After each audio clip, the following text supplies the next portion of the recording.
আজি নেক্সট ভিডিওটো লৈ আহিছোঁ তোমালোকে যদি আমাৰ আগৰ ভিডিও চোৱা নাই তেনে চাই ল'বা দেৰি নকৰি আজি দৰকাৰী প্ৰশ্নবোৰ চাবা হা সো কিমান চনত মানৱ উন্নয়ন প্ৰতিবেদন প্ৰকাশ হৈছিল 1990 চনত প্ৰথমখন মনত ৰাখিবা 1990 চনত প্ৰথমখন মানৱ উন্নয়ন প্ৰতিবেদন প্ৰকাশ কৰা হৈছিল তাৰপিছত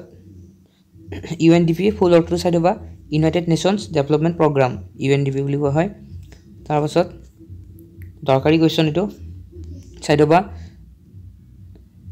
মানৱ উন্নয়নৰ তিনিটা সূচক কি কি হেগিটা হৈছে প্ৰত্যাশিত আয়ুস শিক্ষা আৰু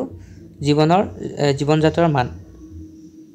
এই তিনিটা মনত ৰাখিবা তিনিটা দৰকাৰী হয় তাৰপিছত যদি সুধে প্ৰত্যাশিত আয়ুস মানে কি তেতিয়া এনসাৰটো হ'ব জন্মৰ সময়ত শিশু এটি কিমান বছৰলৈ জীয়াই থাকিব বুলি আশা কৰা হয় সেই তাকে প্ৰত্যাশিত আয়ুস বুলি কোৱা হয় তাৰপিছত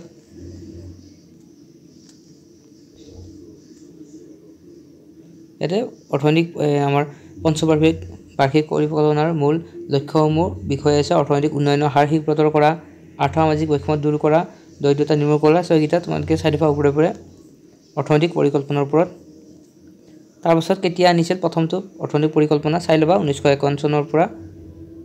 1956 চনৰ সেইটো প্ৰথমটো আছিল দ্বিতীয়টো আছিল 1956 ৰ পৰা 1961 লৈকে সো এই তিনিটা চাই ল'বা তাৰিখটো আৰু অন্তিমটো লাষ্ট যেটো আমাৰ পৰিকল্পনা আছিল যেটো দ্বাদশতম আছিল আৰু ইয়াক অনা হৈছিল 2012 ৰ পৰা 2017 চনলৈকে তাৰপিছত নীতি আয়োগটো চাই ল'বা নীতি আয়োগ ফুল অৰ্থটো চাবা নীতি আয়োগৰ ফুল ফৰ্মটো হৈছে National Institution for Transforming India চাই ল'বা তাৰপিছত 2015 চনৰ 1 জানুৱাৰীৰ দিনা পৰিকল্পনা আয়োগৰ ঠাইত নীতি আয়োগ গঠন কৰা হৈছিল সো ঘোষণা কৰা হয় সো মনত ৰাখিবা পৰিকল্পনা আয়োগৰ ঠাইত নীতি আয়োগৰ গঠন কৰা হৈছিল আৰু নীতি আয়োগৰ অধ্যক্ষ কোন যদি সুধে তেতিয়াহ'লে মনত ৰাখিবা নীতি আয়োগৰ অধ্যক্ষ হৈছে দেশৰ প্ৰধানমন্ত্ৰী হৈছে নীতি আয়োগৰ অধ্যক্ষ বৰ্তমান যিজন প্ৰধানমন্ত্ৰী থাকিব তেওঁৱে নীতি আয়োগৰ অধ্যক্ষ হ'ব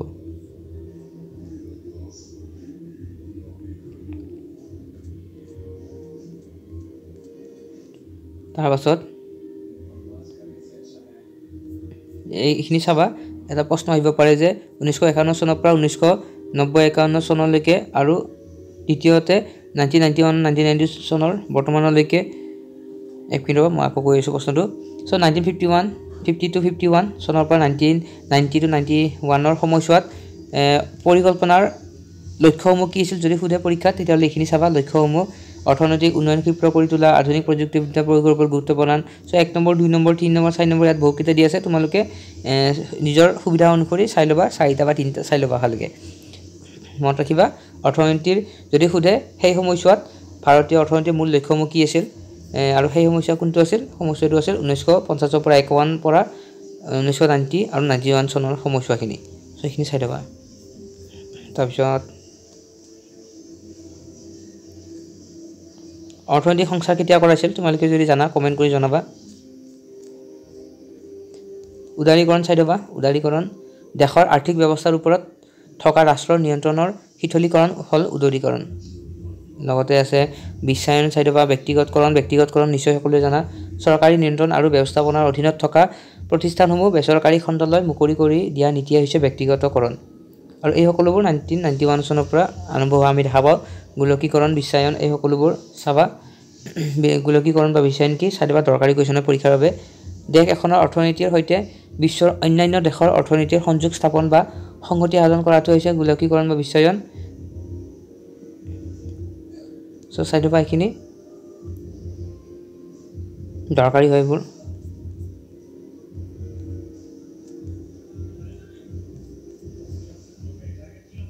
অৰ্থনৈতিক বিকাশ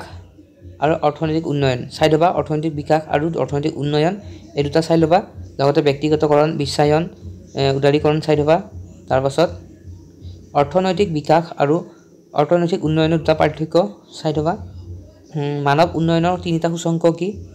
অলৰেডি কৈছো চাই ল'বা তাৰপিছত এটা প্ৰশ্ন মই অলৰেডি কৈছিলো যে ভাৰতবৰ্ষৰ পৰিকল্পিত অৰ্থনৈতিক উন্নয়নৰ সমস্যা অৰ্থাৎ এই যেটো সমস্যা মই কৈছিল 1950 পৰা 1951 আৰু 90 পৰা 1991 এই গোটেই সময়ছোৱাখিনিত মূল পাঠ্যক্ৰমখিনি ব্যাখ্যা কৰিব দিছে সো তোমালোকে মই অলৰেডি য'ত দেখাইছিলোঁ সেইখিনি চাই ল'বা কিতাপত দৰকাৰী কোৱেশ্চন এইকেইটা সো এইখিনি চাই ল'বা এই কনসেপ্ট এটো চেপ্টাৰৰ পৰা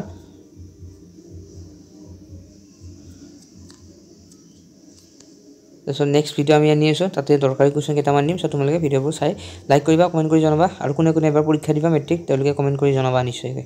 ধন্যবাদ